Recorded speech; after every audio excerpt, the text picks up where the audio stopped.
The magic of time has brought us the wheel, the Industrial Revolution, and the steam engine. With the rise of technology and the surge of mass production, a landmark invention has quite literally propelled us forward: the automobile. But with the exponential rise in vehicle sales came the harmful pollutants threatening our air, soil, and freshwater resources. A vehicle's exhaust system emits carbon monoxide, hydrocarbons, and nitrogen oxides into our atmosphere, contributing to smog and greenhouse gases, GHGs. So the Environmental Protection Agency of the United States, or the EPA, decided something had to be done to reduce the harmful pollutants. In came the catalytic converter. Section 1. Converter History. In 1973, the catalytic converter was introduced to the North American automotive sector to combat harmful emissions. As environmental regulations tightened in fear of permanently damaging the Earth's soil, air, and water, catalytic converters became a firm requirement for all automobile production. Through a process called oxidation, the converter transforms carbon monoxide, hydrocarbons, and nitrogen oxides into less harmful gases, such as carbon dioxide, nitrogen, oxygen, and water vapor. It uses a catalyst made of platinum, palladium, and rhodium, and works at extremely high temperatures to maximize efficiency. Depending on the vehicle, one or multiple converters are fitted on the exhaust pipe and can be found on diesel, gasoline, and hydrogen vehicles. Oxygen sensors are an additional component of the catalytic converter that also contain precious metals. They are used as an indicator to ensure the converter is functioning effectively. There are typically anywhere between 2 to 4 oxygen sensors on a catalytic converter, located both upstream and downstream of the unit. Historically, vehicles were fitted with one large converter, but as technology progressed, the larger unit was substituted by multiple smaller units, lowering average recoverable ounces of platinum, palladium, and rhodium. Section 2. Why are converters valuable? Inside the converter is the ceramic, where all the precious metals are contained. When evaluating a converter, recyclers or processors will weigh that ceramic and combine it with the precious metal loadings of platinum, palladium, and rhodium at the current market value.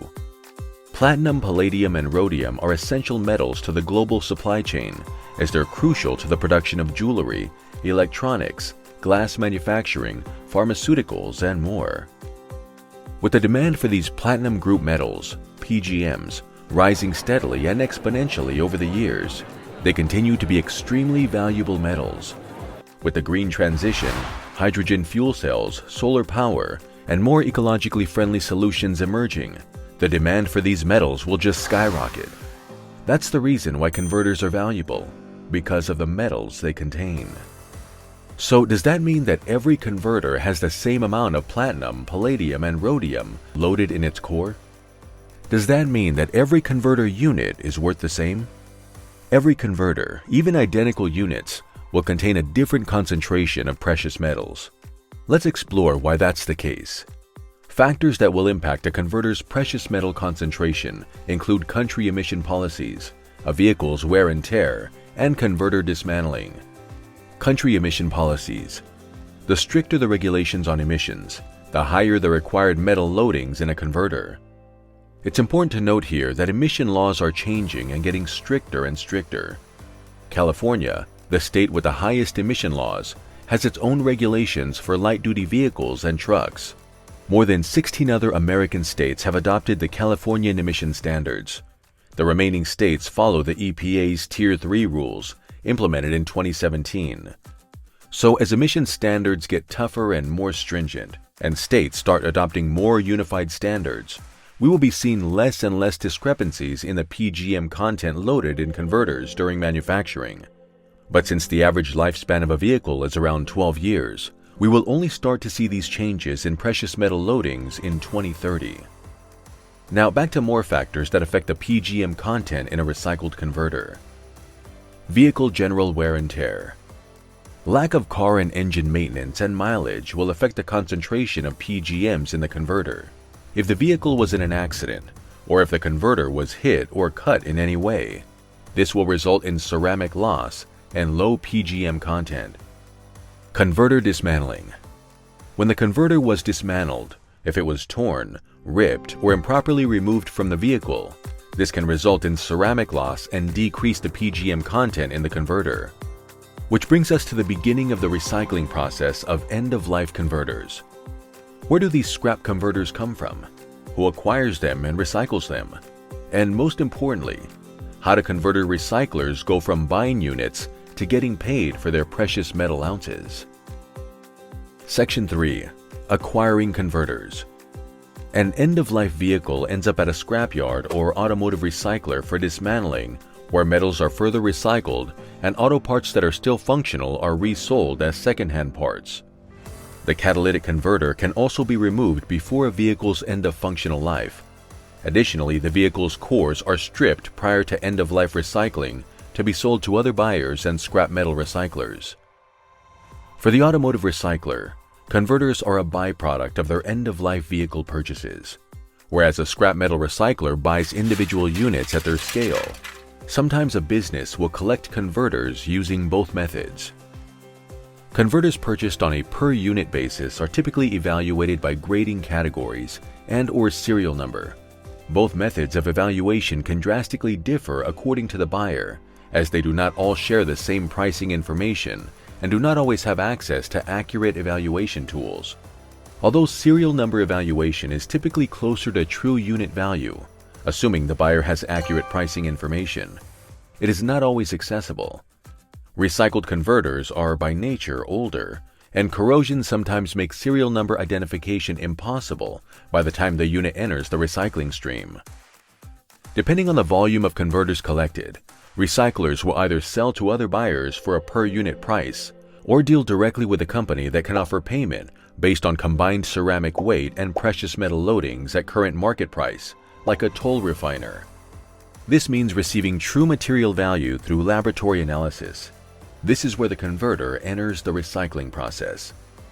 It's important to note that the more hands the converter touches before being paid on analysis, the greater the potential is for lost profit. Section 4. Catalytic converter recycling process. Once entering the recycling stream, the catalytic converter undergoes multiple stages of processing. The converter is decanned, crushed, milled, commingled, sampled, and then sent for laboratory analysis. To determine the concentration of platinum, palladium, and rhodium in converters, processors will use analysis technologies such as X-ray fluorescence benchtop and inductive coupled plasma machines. These provide accurate readings for each precious metal.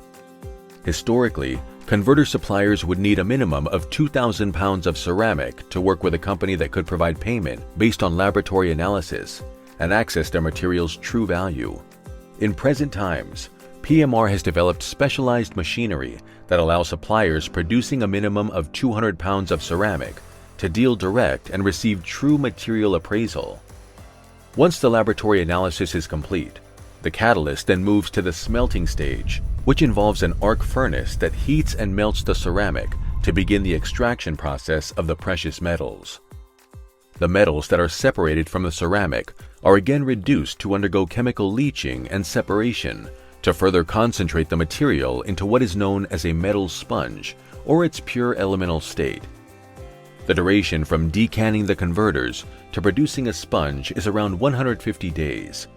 It is at this point where the metals are considered physical ounces available for purchase, sale, and trade. The sponge can be sold back into the metal market or can undergo one final stage of processing. Further heat treatments where the sponge is melted to produce pure metal bars known as bullion. There are only a handful of companies in the world that take part in this process. The physical metal bars are stored and shipped to and from bullion vaults, known as depositories. Metal sponge, as well as platinum, palladium, and rhodium bullion bars, are ready for resale, and platinum group metals recycled from catalytic converters re-enter the global supply chain. Section 5. Metal market, uses after recycling, and PMR's position in the industry. As platinum and palladium are traded daily on the open market, there are multiple purchasers of these metals, so prices fluctuate according to supply, demand, and speculation. In addition to catalytic converter manufacturing, Platinum and palladium have a wide range of end uses, including medical tools and applications, electrical manufacturing, and jewelry fabrication. End buyers of these two metals emerge from a multitude of industries, including but not limited to vehicle production, medical and pharmaceutical fields, and clean energy production. Rhodium is only bought and sold for industrial commercial uses to reduce GHGs from burning fossil fuels. Consequently, rhodium is not a commodity speculated in the open market. Around 80% of recycled rhodium goes back into the production of converters, with large car manufacturers repurchasing the metal for vehicle converter production. So where does PMR fit into all of this? When recyclers choose PMR, they choose consultative and advisory support throughout their entire processing journey. That means from purchasing and collection of converters to getting an accurate evaluation of their material, all the way through to the final sale of their metals, they've got an ally in their corner. Pricing, evaluation, and inventory management information is provided to empower PMR suppliers to effectively command converter operations competitively and profitably. PMR also assists businesses and recyclers in making informed decisions when it comes to managing ounces during the hedging and selling process. Conclusion. Let's recap. Converters are integral pieces of the exhaust system that help reduce harmful vehicle emissions. They contain platinum, palladium, and rhodium, which are three precious metals that are crucial to the global supply chain. Once recycled, these metals are returned to the fields that depend on them, which increase their worth and the worth of recycled converters. Finally, as a converter recycler, partnering with a comprehensive processor is the only way to ensure you're getting the true value of your material. Now that you know about the catalytic converter recycling process, are you optimizing your converter returns and capitalizing on the services available? Are you getting the true and accurate value of your catalyst material?